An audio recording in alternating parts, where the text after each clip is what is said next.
शाळेतला मी हा माझा 10वीतला फोटो आहे.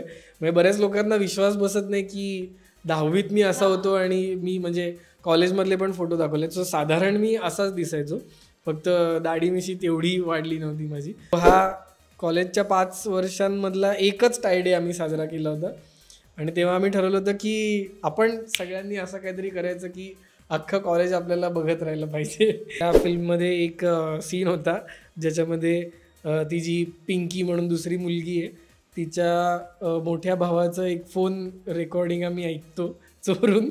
सो तेव्हाचा हा फोटो. नमस्कार, मी अंकिता शिंदे. इट्स मज्जामध्ये तुमचं स्वागत. बरं, आज मी आली शुभविवाह या मालिकेच्या सेटवर आणि माझ्यासोबत तुमचा लाडका आकाश म्हणजेच यशमान. यशमान कसा आहे? मस्त. पण यशमान, कॅप्शन दी पिक्चर हा सेगमेंट आहे जिथे तुझेच काही जुने आणि छान फोटोज आहेत. सो तुला त्याला कॅप्शन द्यायचं आणि तेव्हाच्या आठवणी सांगायच्या. सो रेडी आहेस? हां, येस. पहिलाच फोटो आहे हा. ओके, सो हा फोटो आहे. हा फोटो श्रीमंता घरची सूद नावाची सिरियल मी करत होतो सोनीवरची, तेव्हाचा फोटो आहे. आणि जेव्हा लॉकडाऊन चालू होतं तेव्हा आम्ही कुठे दमणला गेलो होतो शूट करायला. आणि तेव्हा ऑब्व्हियसली म्हणजे जागा चेंज झाली होती, वेदर चेंज झालं होतं, त्याच्यामुळे आम्ही थोडेसे पकलो होतो. म्हणजे तिकडे बाहेर शूट करायला गेलो होतो त्याच्यामुळे मजा आली होती, पण तिकडचं जरा जेवण म्हणजे सवयीचं नव्हतं तेवढं, म्हणून आम्हाला जरा कंटाळा आला होता. म्हणून आम्हाला कळलं होतं की तिकडे जवळच डॉमिनोज आहे. मग तिकडून आम्ही एक साधारण 12-15 पिझ्झा मागवले होते आणि एक पिझ्झा पार्टी केली होती. तेव्हाचा फोटो आहे. सो नेक्स्ट आहे हा. खूप जुना फोटो आहे हा. मी कॉलेजमध्ये असताना मी 12वीत होतो तेव्हा BP नावाची एक एकांकिका केली होती, ज्याच्यावर नंतर रवी जाधव सरांनी फिल्म पण बनवली होती, बालक पालक नावाची. सो ह्याच्यात तुम्ही बघू शकता भाग्यश्री जी आहे फिल्ममध्ये ती आहे ह्याच्यामध्ये. आणि त्या फिल्ममध्ये एक सीन होता ज्याच्यामध्ये ती जी पिंकी म्हणून दुसरी मुलगी आहे तिच्या मोठ्या भावाचं एक फोन रेकॉर्डिंग आम्ही ऐकतो चोरून. सो तेव्हाचा हा फोटो. मस्त.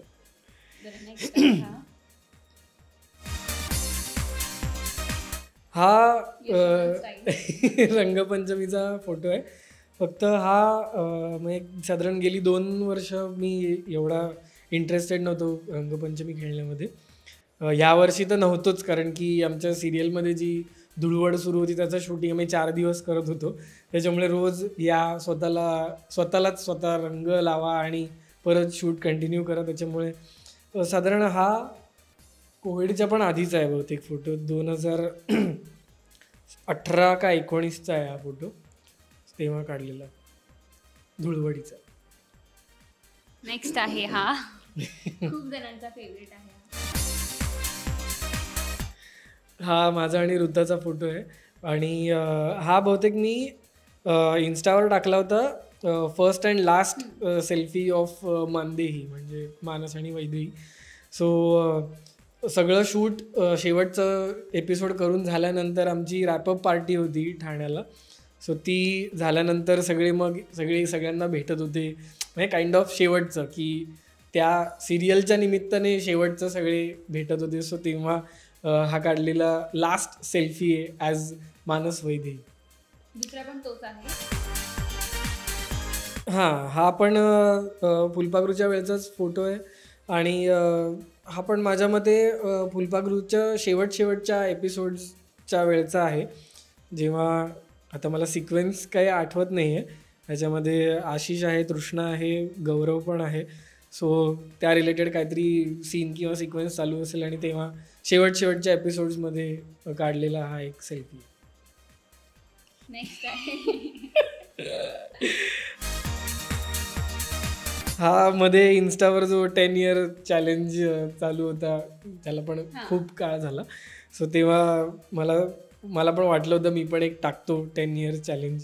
सो हा फोटो मी टाकला होता. शाळेतला मी हा माझा 10वीतला फोटो आहे. म्हणजे बऱ्याच लोकांना विश्वास बसत नाही की 10वीत मी असा होतो आणि मी म्हणजे कॉलेजमधले पण फोटो दाखवले. सो साधारण मी असाच दिसायचो, फक्त दाढी मिशी तेवढी वाढली नव्हती माझी. पण तो लिटरली असा एक ड्रास्टिक चेंज होता. 10वी नंतर अचानक मी बारीक आणि असा जरा उंच झालो होतो त्याच्यामुळे. आणि हा फोटो बघून खूप जण हसतात माझ्यावर. मी स्वतः हसतो माझ्यावर, कारण मी असा लिटरली मोदक दिसतोय त्याच्यामध्ये. अरे हा तर माझा one of the favourite photo आहे. माझ्या बाबांबरोबरचा मी बाळ असतानाचा. आता तेव्हाच्या आठवणी ऑब्व्हियसली मला आठवत नाही आहेत, पण हा फोटो खूप गोड आहे. ह्याला कॅप्शन काय देऊ? प्राइसलेस. मला खूप आवडतो हा फोटो. नेक्स्ट आहे हा पण एक मस्त फोटो आहे. 2017 माझ्या सख्या मावस भावाची अथर्वची मुंज होती. तेव्हा माझ्या मोठ्या भावाचं लग्न झालं नव्हतं तेव्हा, त्याच्यामुळे आमची फॅमिली 4 जणांचीच होती. तेव्हाचा काढलेला आमचा फॅमिली फोटो. एवढा कशाचा अभ्यास करत होतास? मला पण आठवत नाहीये हे कुठलं पुस्तक होतं, माहीत नाही मला. हा फोटो आठवत नाही आहे एक्झॅक्टली. कुठलं तरी मे बी अकाउंट्सचंच काहीतरी पुस्तक असेल, जे कॉलेजच्या वेळेला मी कोणाकडनं तरी आणलं असेल, किंवा क्लासच्या नोट्स टाईप्स काहीतरी असेल. आणि तेव्हा हा माझ्या भावाने काढलेला फोटो आहे. यशोमानने कोणत्या स्ट्रीममधून ग्रॅज्युएशन वगैरे पूर्ण केलं आहे? मी BCom केलं आहे ML डहाणूकर कॉलेज विलेपार्ले मधून. नेक्स्ट आणि लास्ट. हा एक अतरंगी फोटो आहे. अतरंगी फोटो असा कॅप्शन देऊ शकतो याला आपण. हा आमच्या कॉलेजमध्ये टाय डे होता. आणि खरं तर ॲक्च्युली आम्ही जे थिएटर करणारी मुलं होतो ना, थिएटर ग्रुपमधली, आमचं एक छोटंसं दुःख असं होतं की आम्हाला थिएटर एकांकिकेच्या रिहर्सल्समुळे आम्हाला कॉलेज डेजच साजरे करायला नाही मिळायचे. सो हा कॉलेजच्या 5 वर्षांमधला एकच टाय डे आम्ही साजरा केला होता. आणि तेव्हा आम्ही ठरवलं होतं की आपण सगळ्यांनी असं काहीतरी करायचं की अख्खं कॉलेज आपल्याला बघत राहिलं पाहिजे. सो बघितलं का? हो, बघितलं. म्हणजे आम्ही ही माझी आयडिया होती, मी अजिबात खोटं नाही बोलायचं, की आपण फक्त टाय डे आहे म्हणून टाय घालूया. आणि त्याच्या कॉम्बिनेशनमध्ये जनरली फॉर्मल्स घालतात लोक, शर्ट, ट्राउझर आणि त्याच्यावर ब्लेझर किंवा वेस्टकोट किंवा नुसता शर्ट.